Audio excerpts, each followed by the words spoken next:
Ya, sesuai dengan rekonstruksi, klien saya sudah konsisten menyampaikan bahwa perintahnya adalah perintah membunuh, bukan perintah menghajar. Perintah FS pada saat itu yang dari berkas yang kami dapatkan itu perintahnya adalah hajar cat. Namun yang terjadi adalah penembakan pada saat itu.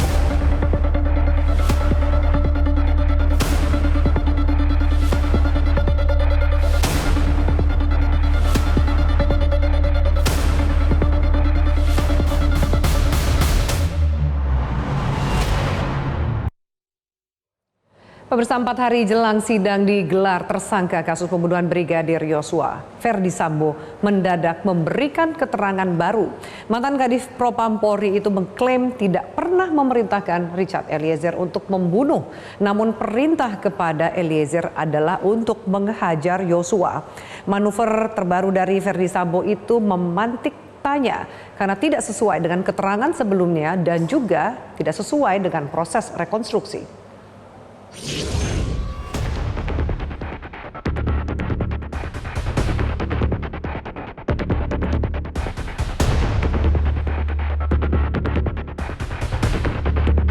Kekhawatiran bila Ferdi Sambo akan menarik keterangannya dan membuat keterangan baru jelang persidangan kasus pembunuhan Brigadir Yosua akhirnya terbukti. Secara mendadak, lewat kuasa hukumnya, Febri Diansah, Sambo mengaku bahwa ia tak pernah memberi perintah Eliezer untuk menembak, melainkan hanya menghajar Yosua. Sambo bahkan mengaku panik ketika Yosua bersimbah darah akibat ditembak.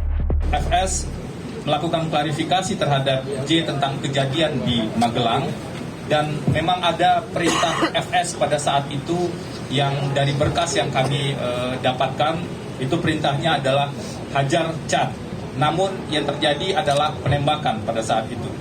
FS kemudian panik dan memerintahkan ADC, jadi sempat memerintahkan ADC untuk melakukan memanggil ambulan dan kemudian FS menjemput Ibu Putri dari kamar dengan mendekap wajah Bu Putri agar tidak melihat peristiwa dan kemudian memerintahkan RR mengantar Ibu Putri ke rumah Saguling.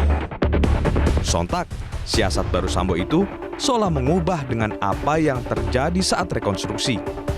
Dalam proses rekonstruksi, jelas Eliezer mendapat perintah dari Sambo untuk menembak Yosua. Bahkan tembakan dilakukan dari jarak dekat. Kuasa hukum Richard Eliezer, Roni Talapesi, mengaku tak terkejut dengan manuver Ferdi Sambo itu. BAP dari klien saya bahwa perintahnya adalah perintah membunuh, itu dari rumah Saguling, seperti itu. Nanti detailnya kita buka di pengadilan. Nah, ini perlu kita klarifikasi supaya publik jangan tidak bingung ya. Proses penegakan hukum ini akan berjalan, tapi ayo kita bersama-sama menghormati dan ini kan berarti keterangan versus keterangan ya. Persidangan. Baik, Bang Roni, ini kan berarti keterangan versus keterangan. Adakah dari pihak Anda begitu, dari Richard Eliezer, yang memperkuat bahwa perintahnya adalah pemerintah membunuh gitu? Ya, sesuai dengan rekonstruksi, klien saya sudah konsisten menyampaikan bahwa perintahnya adalah perintah membunuh, bukan perintah menghajar. Ya. Memang di situ disebutkan verbalnya adalah bunuh, perintahnya. Bunuh Richard, betul, begitu maksudnya? Betul. Apakah itu verbalnya? Bukan. Kau bunuh anak itu, ya. Kau bunuh tuh anak gitu. Mana fakta yang benar tentu akan diputuskan oleh hakim di persidangan. Namun bila ditarik ke belakang, kasus pembunuhan Brigadir Yosua ini bisa terang benderang karena berangkat dari kejujuran Richard Eliezer yang bersedia membuka semua skenario yang awalnya hendak ditutup-tutupi oleh bekas polisi bernama Ferdi Sambo. Tim Liputan, Metro TV.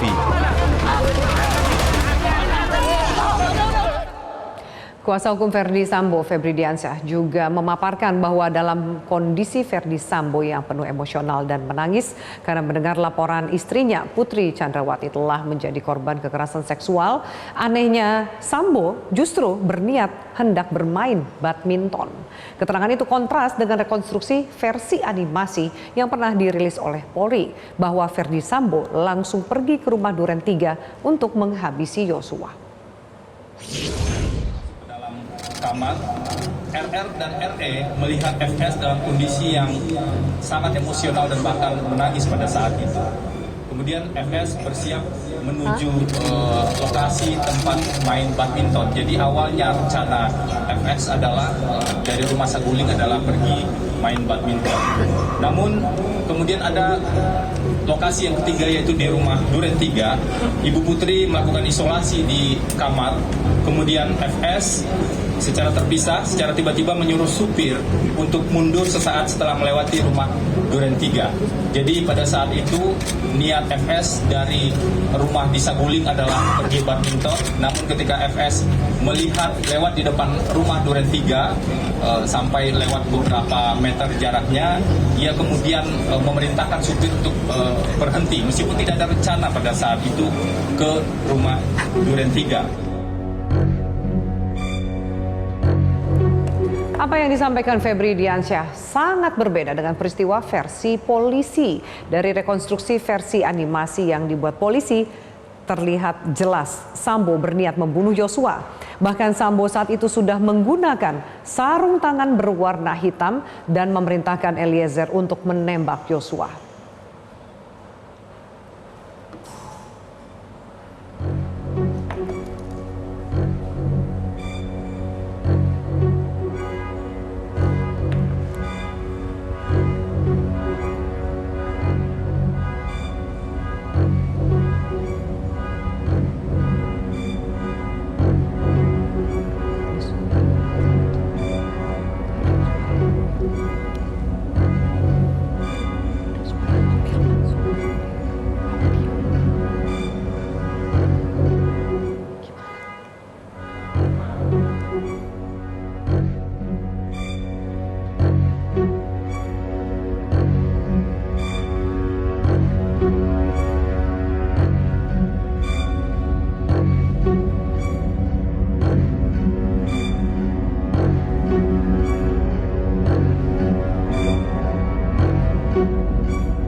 Pengakuan Ferdi Sambo yang tidak pernah memerintahkan Eliezer membunuh Yosua muncul ketika mantan pegawai KPK Febri Diansyah dan rekannya Rasa Mala Aritonang menjadi kuasa hukum Ferdi Sambo. Selama ini fakta tersebut tidak pernah terungkap baik dari polisi ataupun pengacara Sambo sebelum Febri Diansyah. Mengapa pengakuan itu baru muncul 5 hari jelang sidang? Sekuat apa pengakuan itu untuk bisa dibuktikan di depan hakim? Kita akan mengulasnya bersama tim pengacara keluarga almarhum Brigadir Yosua, Martin Lucas, kuasa hukum Ricky Rizal, Erman Umar, dan pakar hukum pidana sekaligus penasihat ahli Kapolri bidang hukum Khairul Huda. Bapak-bapak, selamat malam. Selamat malam, Pak Afian. Ya. Selamat malam. Baik. Selamat malam, Mama Lirik. Baik, kita sama-sama dengarkan. Saya ingin menggali keterangan lebih jauh dari Pak Erman Umar.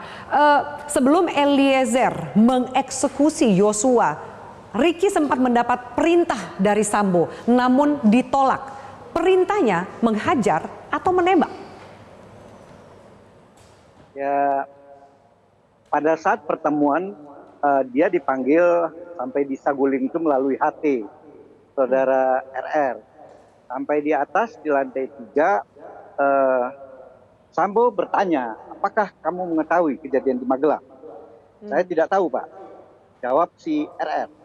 Kemudian si Sambo menjelaskan bahwa ibu telah dilecehkan oleh si Joshua. Kemudian dilanjutkan, yang didengar oleh si RR di dalam BAP-nya menyatakan, kamu berani tembak, Pak? Dia jawab, saya tidak berani, Pak, karena saya tidak kuat mental. Kemudian ada dispute, ada dalam keterangan Sambo yang lain, dalam BAP-nya Sambo, yang kemudian dipertanyakan lagi pada saat pemeriksaan akhir-akhir oleh penyidik. Kira-kira yang waktu itu juga mungkin si RR tidak mengingat karena konsentrasinya goncang mendengar mau ditembak. Karena apa? Karena dia tidak merasa, tidak mengetahui ada pelecehan yang terjadi di Magelang itu. Kemudian dalam dispute atau yang tidak dia dengar konsentrasinya waktu itu Sambo menyatakan kamu bisa backup saya nggak kalau si Anu melawan, kalau si Joshua melawan. Tapi dia tidak konsentrasi, dia hanya yang dia ingat adalah suruh tembak. Kemudian dia menolak. Itu intinya, Pak. Kemudian terakhir karena dia menolak, tidak berani, tidak kuat mental, dia minta, Sambo meminta supaya panggil si Richard. Dipanggillah turun ke bawah, ke halaman. Richard, kamu dipanggil Bapak. Itulah yang terjadi, yang dialami oleh si RR atas permintaan setelah dia merasa dilecehkan, kelihatan menangis, dia meminta dilakukan penembakan. Walaupun mungkin ada ucapan-ucapan lain, tapi tidak terlalu tidak diingat oleh si RR karena dia teringat masalah minta menembak itu. Iya. Baik, Pak Herman, ketika Sambo meminta Ricky terlebih dahulu dengan perintah untuk menembak, apakah kemudian itu perintah yang sama diberikan kepada Eliezer untuk menembak Joshua? Apakah Ricky mengungkapkan ada pernyataan itu atau perintah itu dari Sambo? Oh, kalau itu karena tidak ada komunikasi lagi setelah si RR menyampaikan ke Richard supaya ada kamu dipanggil oleh Bapak gitu. Dia tidak juga menjelaskan. Karena dia di perasaan si Ricky juga goncang juga. Ini apa benar? Dan dia tidak mengetahui. Oke lah, kalau toh iya, harusnya dalam perasaan dia, dalam pikiran dia, seorang jenderal harusnya diklarifikasi dulu. Harus dipertanyakan dulu. Itu yang terbayang. Bisa jadi akan dipertanyakan juga kayak Richard. Seperti itu. Selepas apakah dia mau lanjutkan, mau menembak. Itu yang kepikir sama dia. Jadi dia tidak tahu setelah Richard naik ke atas dipanggil, nggak ada komunikasi, nggak ada komunikasi antara Richard dan dia tidak mendengar karena dia duduk juga di bawah setelah itu. Richard naik ke atas, jadi dia tidak pergi berdua, jadi si Richard naik sendiri gitu. Richard naik sendiri, jadi tidak mengetahui atau tidak jelas mendengar apakah memang ada ucapan verbal hajar cat seperti yang disampaikan oleh kuasa hukum Sambo, Febri Diansyah. Ya, karena dia tidak ikut naik ke atas, ada pembicaraan antara Sambo memanggil si Richard, pasti dia tidak tahu, tidak dengar. Ya. Berapa lama dari Ricky turun, kemudian Richard Eliezer naik, lalu terjadi eksekusi atau penembakan terhadap Joshua? Sebenarnya kalau dilihat tidak berapa lama, jadi kan itu di Saguling pembicaraan itu, rumah pribadi. Kemudian tidak berapa lama si RR kan lagi duduk-duduk di karpot di halaman rumah. Tak berapa lama ada Ibu Sambo, Ibu PC itu memberikan sinyal mau berangkat ke rumah dinas. Dan berangkat itu hal yang biasa kalau di luar kota mengadakan setelah PCR atau antigen itu melakukan isolasi di rumah dinas Jadi naiklah mereka rame-rame ke mobil. Jadi kalau hitungannya boleh dibilang 15 menit, 15 menit, mungkin nggak sampai setengah jam. Berangkatlah mereka, kan rumah itu juga nggak terlalu jauh. Saguling ke itu sekitar 400-500 meter. Bentar juga nyampe. Yang Ricky ketahui setelah kemudian mereka bergerak ke rumah dinas setelah dari luar kota itu, berapa lama sampai kemudian Sambo datang lagi? Ya, kalau setelah mereka parkir sampai di Saguling, sampai dari luar kota, nggak berapa lama gitu. Jadi mungkin mereka sampai 4:30, kemudian sedang mengeluarkan barang, kemudian si parkir, nggak berapa lama turun juga, parkir juga Sambo. Sambo nggak tahu karena dia kan sehari sebelumnya ke Jakarta dari Magelang. Mungkin dari pekerjaan ya, dia pergi dari kantor gitu. Jadi dia nggak berapa jauh gitu, jadi nggak terlalu lama. Tadi Anda menjelaskan statement dari Ricky yang mengatakan kamu bisa backup saya nggak jika Joshua melawan. Apa yang dimaksud dengan membackup Sambo jika Yosua melawan? Itu yang si Anu juga tidak berpikir apa ya? Karena ini kan kalau dalam BAP awal si Ricky tidak pernah menyampaikan itu. Ricky Rizal tidak menyampaikan itu. Tetapi ada pertanyaan lanjutan karena Sambo di dalam BAP-nya dia menyampaikan ke pihak penyidik bahwa dia sebelumnya menyampaikan hal itu kepada si Ricky bahwa setelah melecehkan itu ibu dilecehkan. Kamu kalau saya pertanyakan kepada si Joshua kalau dia melawan, kamu berani backup saya nggak? Itu kan itu adalah pembicaraan BAP Sambo, kemudian disambungkan. Sambo menyampaikan itu yang disampaikan RR, tapi RR waktu itu dia tidak ngah karena dipertanyakan lagi pada saat tambahan berita acara lanjutan. Ya dia yang penting dia merasa ya itu yang dia ingat. Bisa saja mungkin banyak ada omongan ya, tapi karena dia konsentrasinya masalah tembak, masalah suruh melakukan itu yang keingat sama dia. Jadi dia tidak begitu konsentrasi yang lain gitu kan. Bisa saja si Anu dalam satu ucapannya. Baik, apakah Ricky melihat Sambo ikut membunuh atau Ricky melihat Eliezer menembak Yosua? Nah, kalau kejadian itu pertama kan begini, setelah mereka sampai di rumah dinas, mereka duduk di taman si Joshua dengan tapi ada jarak. Taman paling ujung si Joshua, kemudian Ricky. Kemudian dia dipanggil. Jadi baru sampai mungkin hitungan menit juga, mungkin 10 menit panggil oleh Kuat Maruf menyampaikan kepada Ricky Om, dia manggil Om dipanggil sama Joshua. Sementara Richard sama Kuat sebelumnya kan sudah satu mobil juga, dia udah naik dulu ke rumah, mungkin nggak lihat lagi, nggak perhatiin lah si RR. Karena dia panggil seperti itu, dia sampaikan Joshua agak ke taman. Joshua dipanggil tuh sama bapak, masuklah dia bertiga ke rumah itu. Yang pertama masuk, ya saya nggak ingat juga kalau tidak salah, karena Kuat yang manggil, mungkin Kuat duluan, kemudian karena yang dipanggil si Joshua, yang kalau Kuat mungkin di tengah posisinya setelah mau masuk pertama Joshua masuk Kuat, tapi Joshua sama Kuat karena mereka pakai sendal, ya kebiasaan di rumah dinas itu pakai buka sepatu, buka sendal, jadi masuk jadi lebih gampang masuk. Sementara si RR dia bawa mobil dari luar kota, dari Magelang tuh, dia pakai sepatu, jadi ada jeda agak telat, dia paling belakang masuk. Baik. Pada saat dia udah masuk ke dalam rumah itu udah ada posisi. Cuma di sini ada yang kalau di BAP-nya si BAP-nya R ada ucapan dia dengar jongkok. Perintah Sambo suruh si Joshua jongkok gitu kan. Sementara Richard dalam posisi dia lihat dalam posisi tembak gitu. Kemudian ada apa? Itu yang di dalam BAP si RR, ada apa? Bantahan si Joshua gitu. Nah, kemudian itulah yang kalau dalam BAP yang lain ya mungkin ada yang minta tembak gitu si perintah si Sambo kepada Richard gitu. Baik. Jadi itulah. Jadi kemudian dia nggak melihat. Oh, ini satu lagi yang tadi Mbak tanya, apakah si Ricky Rizal melihat dia menembak si Joshua apa tidak? Ya.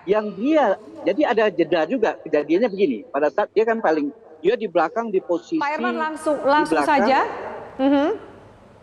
Apakah Ricky melihat Sambo atau Eliezer? Ricky tidak melihat Sambo menembak si Joshua karena begini ada jeda. Jadi pada saat sudah kejadian tembakan mungkin 3 atau 4 kali dia menerima HT dari ajudan lain. Ajudan lain yang bernama Rob, dia berbalik arah ke pintu. Mungkin dia berharap ada bantuan, ada dukungan moral. Pak Herman, kita harus jeda. Saya akan minta tanggapan dari para narasumber lainnya, termasuk ke pengacara dari keluarga Pak Martin Lukas. Nanti kita akan bahas lebih jauh apa tanggapan Anda dengan keterangan baru dari Ferdi Sambo ini. Tetaplah bersama kami. Baik, saya akan langsung ke Pak Martin. Apa tanggapan Anda dengan keterangan baru dari Sambo dan versi yang baru saja disampaikan ini? Ya, terima kasih Mbak Afiani. Yang pertama ya, saya mau menanggapi dulu Pak Herman Umar ya. terkait kesaksian Ricky. Kan kalau tadi kita lihat secara ringkasan ya, apa yang disampaikan Pak Herman ini masih sama seperti yang disampaikan pada beberapa minggu sebelumnya ya, melalui beberapa media. Intinya ada perintah tembak dari Sambo, ya, ditolak karena alasan tidak kuat mental. Lalu ada keterangan bahwa memang berada di waktu dan tempat yang sama ketika peristiwa penembakan, namun Ricky Rizal tidak melihat dia karena terkecoh atau terdistract, dia punya fokus karena ada HT. Ya. Lalu yang kedua adalah mengenai perubahan keterangan dari ataupun penyesuaian ya, karena saya bilang bukan perubahan ya, karena saya juga belum pernah baca BAP-nya juga. Ya, saya sebut saja penyesuaian dengan kondisi yang saat ini. Sebenarnya kita tidak perlu ambil pusing ya, Mbak Afiani. Kenapa saya bilang begitu? Terdakwa dan tersangka itu kan punya hak ingkar, ya. Namun untuk nggak enak orang. Silakan dilanjutkan saja. Ya, Pak Martin. Untuk mengujinya nanti bisa diuji dengan alat bukti yang lain dan saksi-saksi yang lain. Ya. Seperti contoh, Sambo bilang melalui penasihat hukumnya bahwa hanya perintah menghajar. Sedangkan ada 2 saksi ya yang mengatakan bahwa perintahnya itu bukan hajar, tembak. Ya. Terus mana yang lebih berbobot kira-kira? Keterangan terdakwa yang mempunyai hak ingkar atau keterangan saksi ya yang memiliki kualitas dan ini ada suara apa ya? Ya, silakan dilanjutkan. Suara dari yang memiliki audio narasumber yang lain, tapi suara Anda lebih jelas, Pak Martin. Silakan dilanjutkan. Ya, yang memiliki kualitas keterangan lebih logis daripada yang disampaikan oleh Ferdi Sambo. Nah, lalu yang berikutnya banyak pernyataan dari rilis kemarin itu yang menurut saya seperti lawakan ya, atau seperti acara stand up komedi. Kenapa saya bilang seperti itu?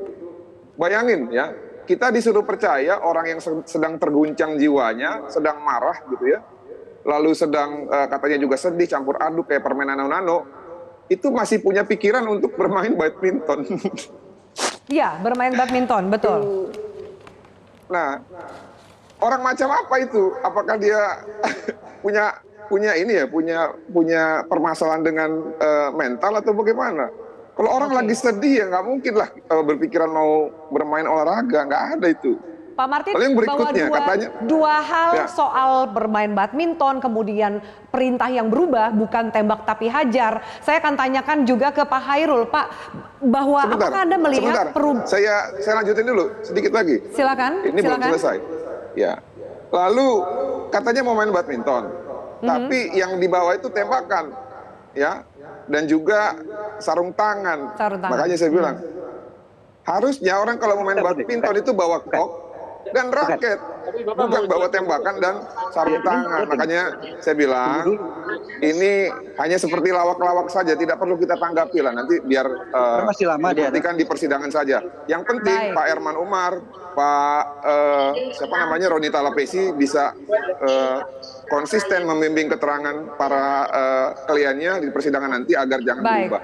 Itu saja. Pertanyaan yang sama untuk Pak Hairul, Pak. Anda lihat bahwa perubahan keterangan yang disampaikan tadi oleh Pak Martin Lukas dan juga Pak Herman Umar mengomentari perubahan atau dikatakan tadi penyesuaian dari keterangan Sambo adalah siasat Sambo untuk bisa lolos dari jeratan pasal 340, bahwa ini adalah sebuah hal yang dilakukan spontanitas bukan terencana.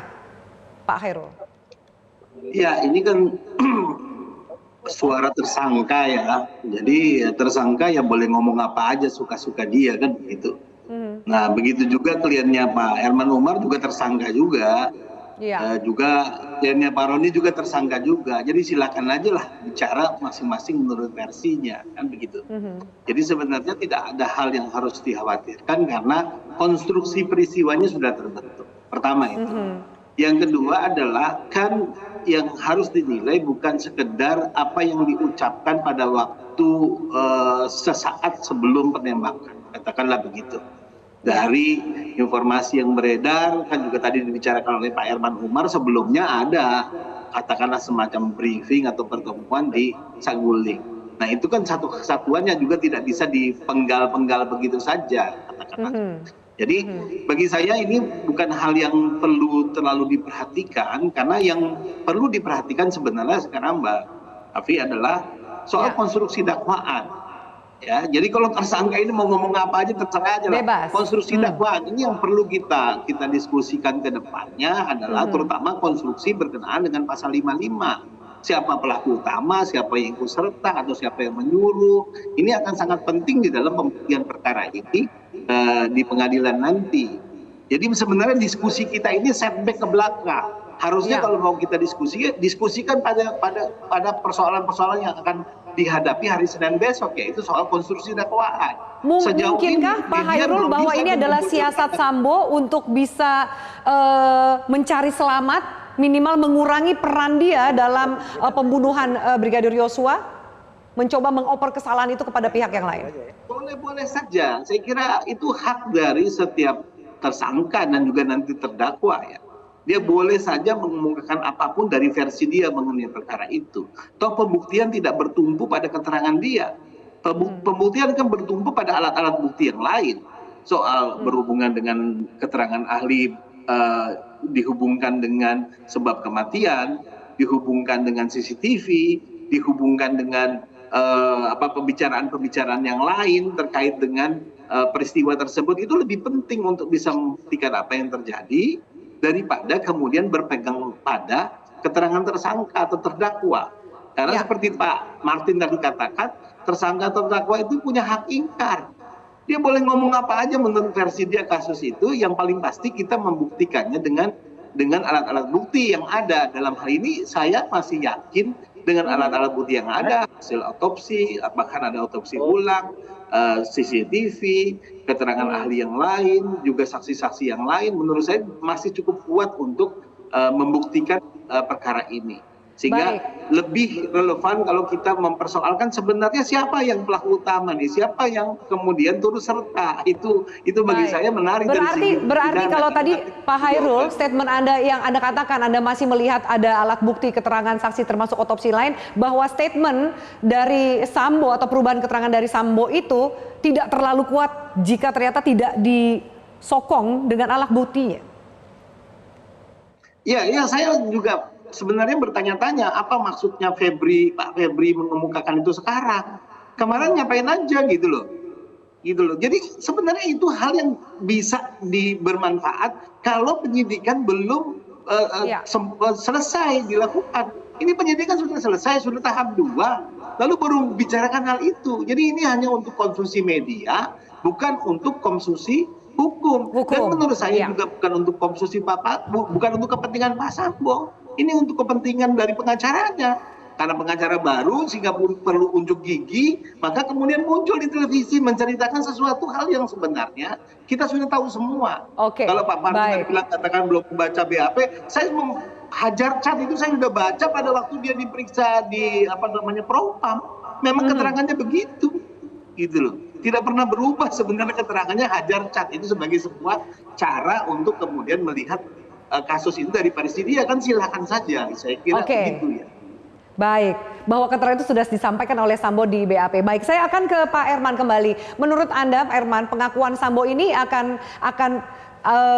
didukung tidak oleh saksi lain? Yang kebetulan juga saksi lainnya adalah tersangka. Di luar klien Anda. Kalau saya melihat itu hanya bagian, mungkin ada ucapan itu, tapi yang penting kan substansinya adalah melakukan pembunuhan, melakukan tembakan. Tembakan itu artinya apa? Pembunuhan kan. Jadi mungkin ada rangkaian dari awal cerita, mungkin itu potongan itu yang diungkapkan sekarang. Itu kan hanya bagian kecil. Gitu. Jadi ya seperti yang disampaikan Pak Hairul tidak terlalu ini ya. Dan ini sudah selesai dalam sudah siap di pengadilan.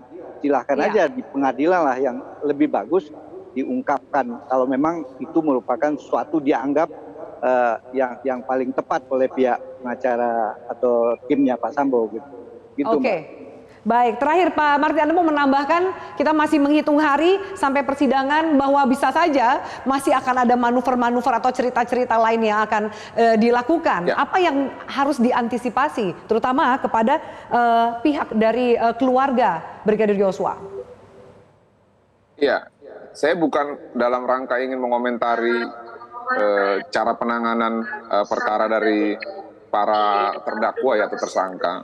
Namun saya cuma mau mengingatkan bahwa seluruh saksi ya yang nanti akan memberi kesaksian di persidangan, mereka juga adalah terdakwa, saksi mahkota yang diancam dengan pidana maksimal mati, ya. Namun sayangnya saya melihat ini bahasa-bahasa yang digunakan ya, contohnya seperti rekan saya ya senior Pak Herman Umar ini sedikit bahasa-bahasa bersayap ya, mungkin saja tidak terdengar gitu. Karena gini Pak Herman, kalau kita tidak bisa mengambil posisi ya, hitam-hitam atau putih-putih, saya curiga nanti justru akan merugikan klien Bapak nanti Pak. Jadi memang harus ambil sikap. Kalau memang mau lepas ya lepas sekaligus ya, jangan. Maksud Anda ada yang tidak dibuka lebih jelas gitu dari Ricky dan juga Pak Herman dalam keterangannya kepada media? Pak Martin? Barusan kan tadi bilang memungkinkan ada perintah hajar, sedangkan Pak Herman mengatakan bahwa perintahnya tembak. Nah, saya curiga nanti di persidangan ini sesuai dengan pasal 185 ayat 1 KUHP ya, yang dimaksud dengan saksi itu dan memberikan kesaksian ada di depan persidangan. Jangan-jangan nanti berubah itu BAP-nya. Oh enggak. Ya, kalau dari tembak jadi hajar, nah, tapi saya yakin sama rekan senior Pak Herman Umar pasti bisa membimbing Ricky lah. Jadi aja. Kalau saya, mungkin kalau bisa saya langsung tanggapi. Silakan Pak Herman singkat saja sebelum kita tutup diskusinya. Mungkin dari Sambonya ada kalimat awal, tapi hajar yang dimasukkan itu adalah penembakan gitu. Jadi ada kalimat, tapi tadi bukan berarti saya mengeliminir atau mengurangi, tidak. Tapi intinya adalah penembakan gitu. Baik. Hajar yang dimaksud adalah tetap perintah untuk menembak ya, Pak Hairul. Saya terakhir ke Anda untuk lebih jelas ke depan bahwa ini titiknya adalah di hakim sendiri. Sejauh mana hakim bisa akhirnya melihat mana yang berkata jujur dan mana yang berbohong. Jangan sampai kemudian kebingungan ini terus berlanjut, bahkan juga membingungkan publik yang terus mengawasi proses hukum dari kasus penembakan Joshua ini. Pak Hairul. Iya, silakan. Iya, saya lebih khawatir atas nomenklatur yang beberapa kali digunakan. Ya. Misalnya perintahnya menembak. Bahasa perintah sebenarnya ini tidak tepat gitu ya. Karena ini sesuatu hal yang tidak mungkin dilakukan oleh atasan terhadap bawahan secara legal gitu. Jadi bahasa yang lebih tepat menyuruh menembak atau meminta dia menembak misalnya begitu. Karena kalau perintah nanti akan digunakan sebagai konstruksi pembelaan Pak Richard Eliezer bahwa dia melaksanakan perintah jabatan. Nah ini bagi tim hukum menurut saya hati-hati menggunakan istilah-istilah ini. Enggak Pak. Itu jelas hakim gitu ya. Mengenai perintah itu jelas. Perintah yang ilegal itu di luar dari konteks pasal 51 KUHP. Jelas itu kok. Itu perintah yang dimaksud itu ada perintah dalam rangka jabatan, dalam tugas. Jadi tidak bisa digunakan itu. Betul, setuju saya. Tapi tidak sebenarnya ini tepat dikatakan sebagai sebuah perintah. Karena perintah di dalam hukum selalu dalam konotasi hubungan atasan bawahan. Ini bukan dalam hubungan atasan bawahan nih. Ini orang menyuruh orang lain menembak misalnya begitu. Jadi tapi memang tidak bisa diputus juga bahwa memang Ferdi Sambo itu memang selain sebagai pelaku ya, dia juga sebagai Kadif Propam. Jadi wajar saja Pak. Baik, untuk kemudian ke depannya supaya clear siapa yang berbohong dan siapa yang konsisten berkata jujur, Pak Hairul, bagaimana hakim kemudian akan mempertimbangkan semua yang diungkapkan dan juga keterangan yang disampaikan? Iya, tadi Pak Martin sudah katakan ini kan akan semuanya menjadi saksi mahkota ya. Saksi mahkota tentu dalam satu sisi ya mempunyai tempat tersendiri dalam praktik peradilan kita ya, walaupun saya yakini bahwa nilai pembuktiannya menjadi sangat lemah. Oleh karena itu strategi jaksa nanti tidak bertumpu pada keterangan para saksi mahkota ini, mestinya bertumpu pada pembuktian yang lain yang dengan itu bisa tidak terbantahkan.